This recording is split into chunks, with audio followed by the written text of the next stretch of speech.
That's when my dad, in fact, I remember one of the big decisions that changed my life was, my entire outlook was so provincial when I look back at it, which is, hey, I want to stay in Hyderabad, maybe study economics and political science and work for a bank. That was about the extent of my ambition.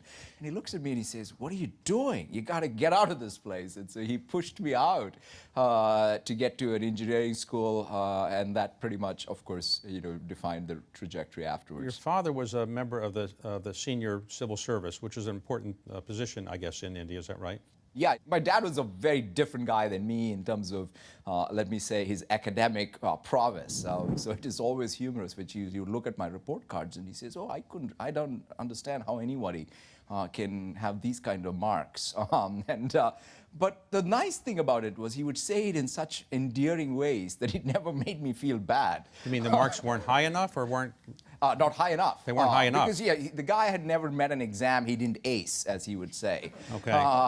And so he was like, it was astounding to me that he would have a son who couldn't ace an exam. Now, your father's still alive. Yes. And he must be very proud of what you've achieved. Not enough. So you went to college in India, and then you decided to get graduate school in the United States. So where did you go? I went to University of Wisconsin in Milwaukee for my computer. That's when I switched from electrical engineering to computer science. But when you're in India, University of Wisconsin Milwaukee can't be that well known in India. So how did you happen to wind up there? I'd never been to west of Bombay, quite frankly, and then I showed up in Milwaukee.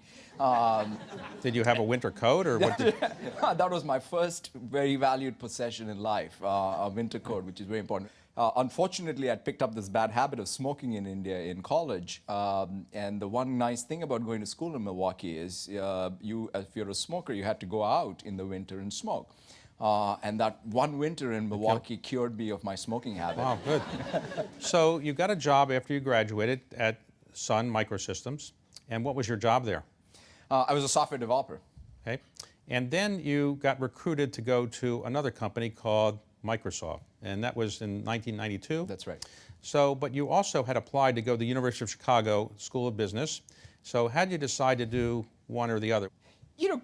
Quite frankly, David,